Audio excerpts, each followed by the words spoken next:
I met Norman Borlaug and John Niederhauser at a seminar of the American Institute of Biological Sciences at Madison, Wisconsin in 1953. I was then working in the genetics department of that university on potatoes, and John Niederhauser and I had several ideas to share. Norman Borlaug, who was always concerned with the scientific checkmating of the menace caused by wheat rust, the stripe rust, the brown rust, and the stem rust, he immediately felt that there is need for developing a more enduring form of resistance to all the three rusts, the leaf rust, the stripe rust, and the stem rust. And he developed a methodology by which phenotypically the variety will be identical, but genotypically it will be somewhat divergent in terms of genetic makeup. This is a very interesting concept of developing enduring resistance. I returned to India in 1954 and then started work first in rice and then later on wheat in terms of varieties which are responding to fertilizer and water. The reason for this was that India's independence in 1947 was born in the background of the Great Bengal famine, where over 3 million children, women and men died out of hunger. So when we became independent, the first Prime Minister, Jawaharlal Nehru, rightly felt that we must produce more food by using the latest technology. He gave importance to large irrigation projects like the Bakra Nangal. He was influenced by his visit to the United States. The Tennessee Valley Authority impressed him. He promoted fertilizer factories, pesticide factories, irrigation projects, and above all, he also was responsible for starting agriculture universities, first at Pantnagar in the state of Uttarakhand, which was patterned on the land-grant college principle of the U.S., started by Abraham Lincoln 151 years ago. The Indian land-grant college system has now expanded to more than 65 universities across the country. In spite of the fact that we could apply fertilizer and give more irrigation, we found in the late 1950s our then cultivated varieties of wheat, rice and other crops did not respond to good soil fertility or irrigation water.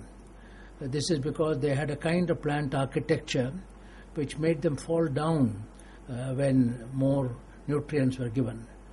This is where the search for new genes, the Norrin dwarfing genes, occurred, and we knew that the Norrin dwarfing genes from originally from Gonzalo Inuzuka in the Norrin experiment station had gone to Orville Vogel in the United States and to Norman Borlaug.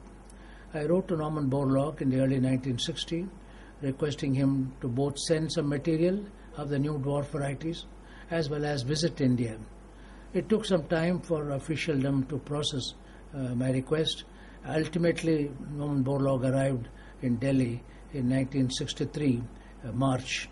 In fact, I still recall March 25, 1963, on his birthday, my wife had arranged a party for him in the lawns of the genetics division of the Indian Agricultural Research Institute, where we had Mexican music and Mexican food.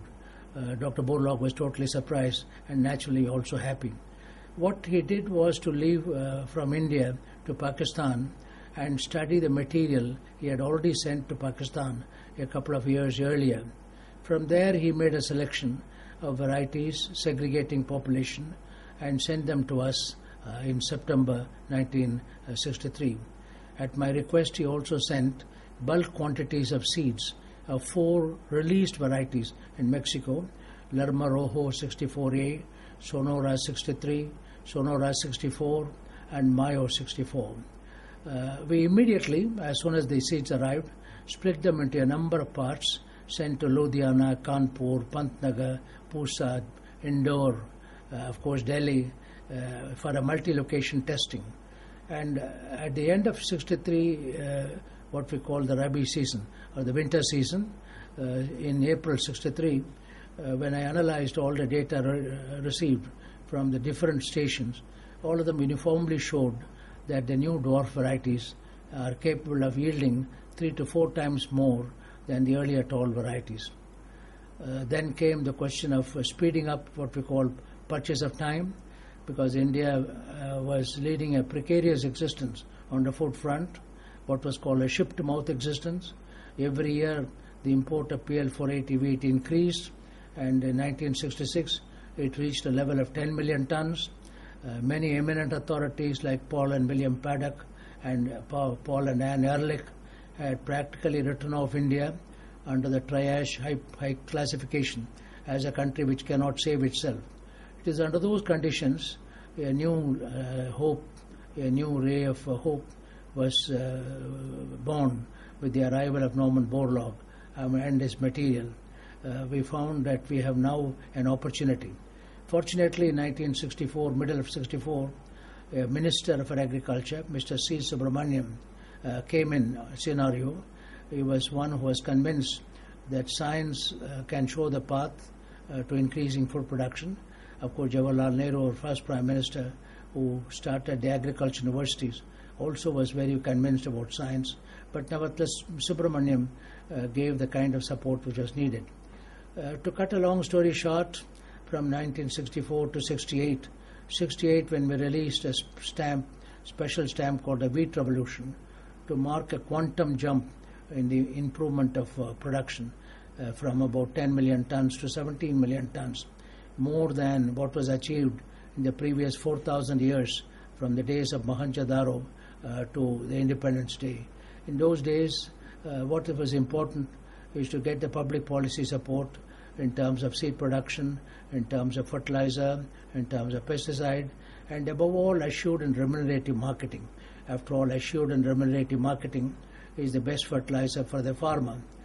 Now, Mr. Subramaniam set up a number of institutions, the Food Corporation of India, under the chairmanship of T.A. Pai, and the Agricultural Prices Commission, which was now called Agricultural Costs and Prices Commission, headed by Dr. Ashok Gulati.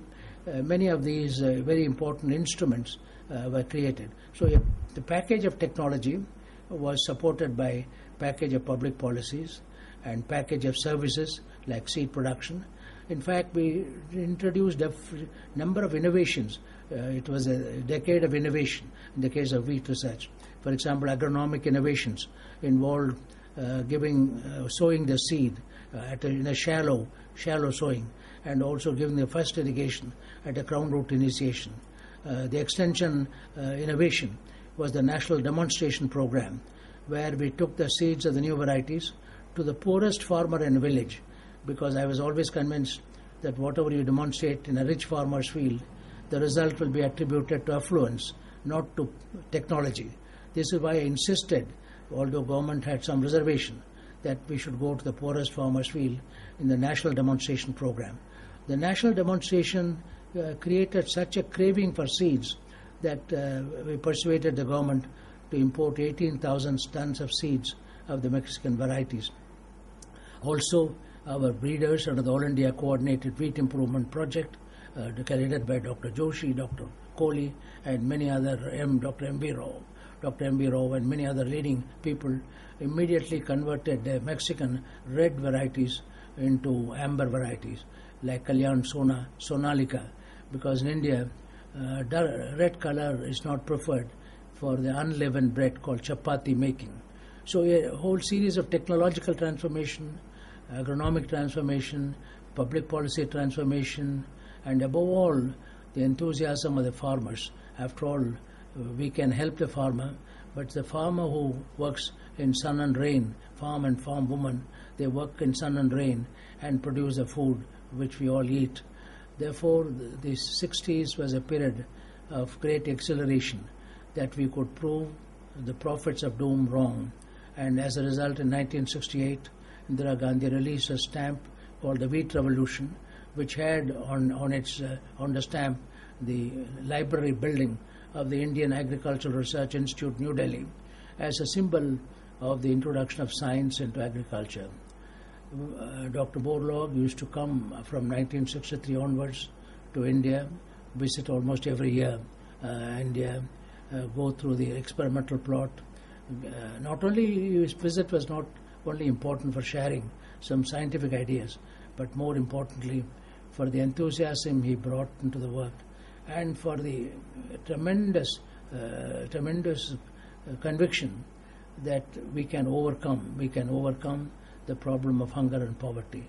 I am therefore happy that a year before Dr. Borlaug's birth centenary, that is 2013, the Government of India introduced in Parliament a bill called the National Food Security Bill, which confers the right to food.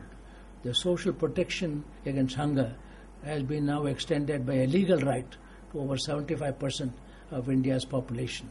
So from the Bengal famine from ship to mouth to right to food with homegrown food is one of the most fascinating stories in the history of not only Indian agriculture, but the world agriculture, and also in the history of human efforts to fight hunger.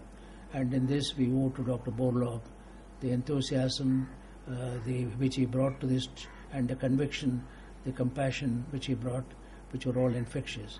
To me personally, those years with Dr. Borlaug, particularly the 60s, when we had the great excitement of proving all the prophets of doom wrong, is the most exhilarating part of my life.